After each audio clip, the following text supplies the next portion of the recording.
Meg, it's been a long night for this northeast Fort Wayne neighborhood. Police are still actively patrolling and watching the area closely this morning. Several just actually came up and was talking to me, and some of those neighbors who also came up and spoke with me say there's an uneasiness in the air right now because there's so many unanswered questions about why this happened, and police say they are working to try to find those answers. Lake says he's still drawing and creating characters like the ones you see on your screen, and he really loves hearing people's reaction to the show. He still has a lot of family here in Indiana who is absolutely excited. And I actually watched the documentary, and so when he said Bluffton, Indiana, I'm just a kid from Bluffton, I freaked out. I had to keep rewatching it. Because growing up with these characters, you didn't realize that someone from here helped design them and create them. Yeah. It's really cool. Someone behind the phenomenon. And it was a phenomenon for the longest time. Sure. Oh, yeah. All right. I cannot Join 21 Alive reporter Taylor Williams, who is live at the scene. Taylor, we're finally seeing it again in the light of day now. What's that damage looking like? Well, there is a lot of damage. Thankfully, Wayne Trace is back open, but the structure behind me is completely condemned and is now gated off, so people can't go in and out. Though I have talked to a lot of bystanders and drivers who have drove by, slowed down, and just marveled at what actually remains of the structure. The investigation is still underway, but the amount of officers has drastically decreased. Now, just to give you an idea of where I am, I'm just south of the intersection of South Anthony Boulevard and East Paulding Road. Now, getting into the apartment complex, which is on Chartwell, this entire road was completely packed with officers, even some having to park in the grass in order to get a spot. Now, as we head towards Chartwell, towards Guild, the intersection, everything east is completely blocked off. It really is, and to tell you, it was so exciting. The place was packed not too long ago, and I'm currently inside the new CAT section of Humane Fort Wayne off of Leesburg Road. And to tell you all about the new facility, joining me is Jessica Henry Johnson. How does it feel to finally be in this new facility? Oh, it's an indescribable feeling. Did it, honey. I killed Abby and Libby. I'm sorry. Just one of the confessions that Richard Allen made during phone calls to his family while in jail.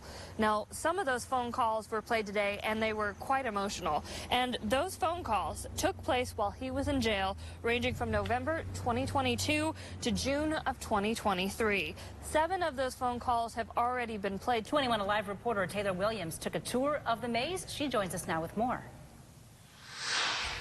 Heather and Linda, it's very easy to get lost in this maze, not just because it's a corn maze, but also thanks to detours like this that help show the work Forgotten Children Worldwide has done.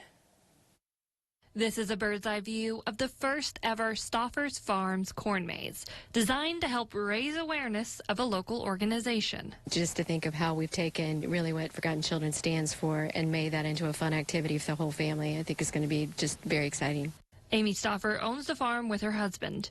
Located just outside of Margle on State Road 116, she says this is the first year they've had a corn maze. Their goal was to help raise awareness and money for forgotten children worldwide. It's here in Bluffton, Indiana, and so how cool is that you can reach young children across the globe. The organization is celebrating their 25th anniversary. Executive Director Cody Kumpfer explains the organization's mission. When we come alongside Indigenous leaders to help them safeguard orphan and vulnerable children, to be able to bring them out of poverty, to give them an opportunity to get on a path of self-sufficiency and meaning, and we do that by child sponsorship, but also coming alongside to make sure once they get out of school that they have an opportunity to move on to get employment. While families try to navigate the maze, people will notice a design based to help further educate the public and show the children they've helped. We have a lot of detours and, stops and starts in there, but there's also places where they've put signs and they've put facts and they have visuals, to see the face of a child and to understand. The maze is just one of the activities people can participate in during the farm's Car and Craft Fair this weekend. All the money raised from the festival will go to help the organization sponsor more children. This is, for them and all for God's glory. The Fall Festival starts this Friday and runs through Sunday. We have so much more information about the Fall Festival and the organization right now on our website. Live in Markle, Taylor Williams, 21 Alive News. Managing Director of the Three Rivers Ambulance Service says getting stopped by trains is nothing new. However, he tells me it's becoming more common. It's a familiar sight in Fort Wayne. Trains blocking intersections. I'm told this one on South Anthony Boulevard is often a problem for first responders. Our crews use Anthony a lot to go north and southbound in that area. So I would say that that is one of our more frequent places that we would have issues with the train. On Tuesday night, that was the case as TRA raced to the scene of a 6-year-old boy who was hit by a car on East Pontiac Street. 22, we're having to divert for a train. The crew, coming from downtown, stopped at the crossing on South Anthony Boulevard and drove west to find an open road. So the actual response time for that scene was 9 minutes and 3 seconds, which is not a horrible response time, but without the train, it would have been about a 5-minute, 33-second response time. TRA's Director of Operations, Michael Mann, says firefighters already on scene were able to provide aid to the boy. He also says TRA's policy is to not wait for the train to pass, but to continue to move to get around it. But with the frequent delays caused by trains, the impact can be significant. I mean, obviously it adds to the frustration of the crew, but that's not really what this is about. It's really about the ability to get on scene and provide that care in a timely manner. Mann says they have complained to the railroad companies in the past. That resulted in the companies sometimes telling them when trains would be stopped for long periods of time. However, they do not give updates on trains moving slowly. An intersection is blocked by a train does matter. It does have a higher potential of affecting response. Happy's Place in Bern has been around for decades. Now they are looking to bring new life into the bar. Since 1934, Bern has been home to one of the happiest bars in the U.S. What makes it Happy's Place is everybody's welcome. It doesn't matter your background, how much money you have, don't have, everybody's treated the same. Located on Main Street, Happy's Place Bar and Restaurant has been living up to its name, giving everyone a place to celebrate life's big moments. And I was happy. Everybody used to come in and have a good time, stuff all the time. I think I only had one loose cannon in here in all these years. Troy McMillan is the current owner of Happy's Place. He says the trick to making everyone so happy is to make sure they have a drink in their hand, which was clear during my time there. Sure you don't want a beverage or something? I got bottled water. I'm good, thank you. It's good with vodka. No, I don't want to get you in trouble. At its peak, Troy said it was standing room only, with live bands and parties that would last through the night. However, it hasn't been all smiles the last couple of years. I just got to get the fun back in here again. Then one night, Troy says he was watching TV when he saw a commercial for Reba McEntire's new show, coincidentally with the same name as his bar. I couldn't believe it. I mean, this is the only place I thought would be the only place around with that name. How they ever come up with that, you know, I don't know.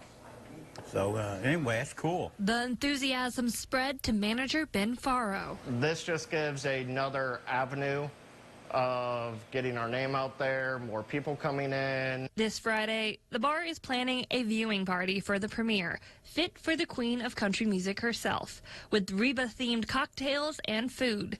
They hope to bring more people in the doors, show them a good time, and hopefully one day have Reba and the cast stop by for a drink. They're welcome to. They're welcome. I think they'll like it here. Diane's sisters and son, they say she was a kind and loving person who, while always running late, except for church, was always there for her family. Over the past year, they say it's been full of heartbreak, but they are determined to keep her memory alive. Diane on her porch. Going through old photos, it's clear the Patterson sisters have an unbreakable bond, one full of love. But in the past year, those photos now have a deeper meaning. But this is my sister. Part of my heart is gone. And I am angry. Can I say that? Yes, you can. I am angry. And I asked God to give me strength to get through this. And he has given me strength. Diane, the second oldest sister, was killed last year in her Huntington County home. Her sisters, Patsy, Candy, and Linda, say they focus on her life and not how she died, sharing photos and memories with anyone who will listen. She used us as guinea pigs when she'd bring a dish in when we have a get-together. We were the guinea pigs.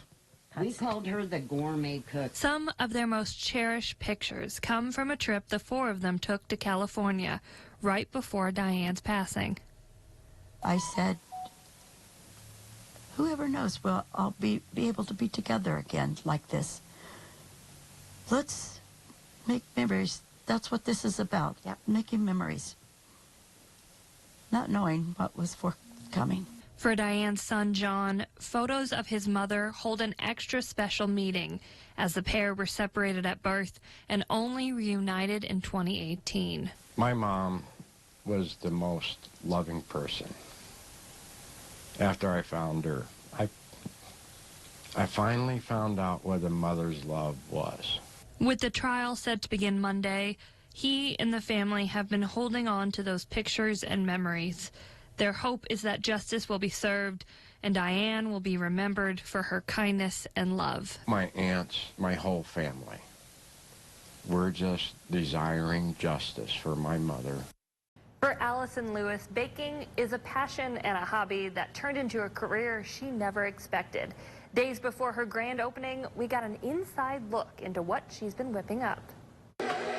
On most nights, you'll find mom of three Allison Lewis baking. See why I'm covered in flour? But now, instead of her kitchen at home, you can find her here at her new home on the corner of Main and Cherry in Fort Wayne. That's probably the biggest difference right there is when it's 2 a.m. and you want to go to bed, I have to drive home now and not just walk to the bedroom. Her love of baking started in the kitchen with her mom and grandma. As she got older, it became a hobby that started with her making her own wedding cake and then a late-night activity she'd do while her kids were asleep. What came out of the oven was caking at midnight. Then the pandemic hit. It was probably the best thing that could have happened for us. Everybody wanted small wedding cakes or, intimate things and birthday cakes, so it was something that just blossomed from there. That success continued to grow and led Allison and her husband Josh to Main Street.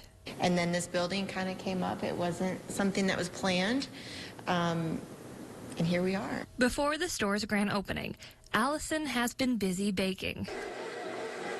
But she had enough time to give me some baking tips in the kitchen and share her advice for others. Don't give up.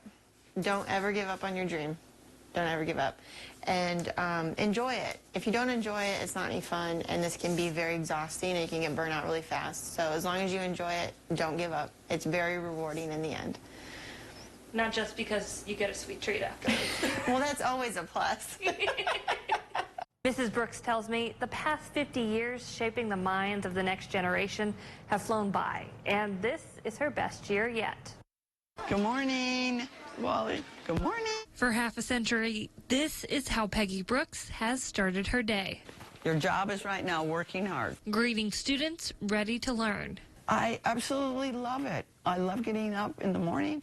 I spend a lot of time during the summer coming to school, working, getting things ready for fall. Mrs. Brooks, as her students call her, started her career in 1974 at what's now called Bluffton Harrison Elementary School. Her first job was as the school librarian. For 34 years, she spent her days sharing her love of reading with students, but she dreamed of having a classroom of her own. I always wanted a classroom. And then one day they came down and they said, come on to the office. And they go, you have your wish. I go, what's my wish? And they go, your wish is to be a classroom teacher. And I go, no. And they go, yes. So that was so exciting. And for the past 17 years, she's been in the classroom, in the same building where she started her career. In the library, you get to see the kids for like 45 minutes a week. But in the classroom, you get to see the kids all the time. You make, better connections because you have more time. Those connections were clear during my visit to her classroom. Thank you, thank you, thank you. Her love for learning and Baby Yoda can be seen throughout the classroom. I absolutely love Baby Yoda. I've just started collecting it. With 5 decades in the books, Mrs. Brooks says she has no plan to retire anytime soon. Our assistant superintendent always told me I would know when it was time, and I don't think it's time yet. Dwayne Eberhard told me his father was on a fixed income, but was never one to complain. That's why Eberhard says he wants to know how long his father was being charged and how much, and he wants his money back. How would you want to be treated if the shoe was on the other foot? Dwayne Eberhard lost his 83-year-old father in August. While getting his father's affairs in order, he found a trash collection bill that surprised him. And I'm like, that seems like an awful lot, but, you know, I haven't lived here in a while, so it's like, okay, I'll find out, you know. And then I started asking some neighbors and stuff like that. It was like everybody was really shocked that it was that much. This is the bill from Republic Services for the amount of $681.34. Dwayne says the bill was for 3 months of collection on one trash can. A lot of times he wasn't even putting a can out because he wasn't generating enough to take out to be picked up. Dwayne says he spoke to his father's next-door neighbor who had the same one-can trash service. That neighbor gave him this bill for the same 3-month period. He was only paying $161.67. So basically, my dad was paying 4 times as much for the exact same service. For months, Dwayne says he reached out to Republic Services looking for answers and got nowhere. I finally got to speak to the quote-unquote decision maker, and they just give me the same spiel of it's company policy, we don't reimburse. But they were willing to drop it down to $100 every 3 months. Like that. Frustrated, he came to 21 Investigates, hoping to get answers and others to check their bill. We reached out to Republic Services, who sent us the following statement, quote, "At Republic Services, we take customer concerns very seriously. Our local teams are investigating the matter and will reach out directly to the customer," end quote. If you've got one can that you're getting picked up, go check your bill. Because I'd hate to think that they're potentially ripping you off, or even, like me, ripping off my elderly parent. The group says their mission is simple. They want to protect the past and honor those who came before them. They hope by sharing their story, this will inspire the next generation of volunteers. Every Saturday, rain or shine, members of the group Protectors of the Past can be found in a cemetery, cleaning and piecing headstones back together. It's given the respect it deserves. Adams County members of the American Legion founded the group 3 years ago. Their goal? To help restore and clean graves of veterans. But over the years, their mission has expanded, now making sure everyone buried is remembered. You know, whether they're veterans or not, it's honoring our past, and it's just fulfilling to the heart to get out and do such items as this. I met up with the group at the Alpha Cemetery in Adams County. Founded in 1840, it's home to some of the earliest settlers in the area. And the people die and they move on and the families move on and people forget about it, but the neighbors around here take pride in this cemetery. When the group started working on the cemetery, trees and brush covered a portion of it. What they found underneath left them heartbroken. Dozens of broken and unreadable headstones. It's bothersome to the mind, honestly. It's, why would somebody do that? So far, the group has returned 16 headstones to their rightful place, reuniting families and restoring a piece of the community's history. It's just amazing once we started clearing it out and what's truly down there and what can be put back together, pieced back together, put back to where they belong. You've done a magnificent job. It's 100% improvement.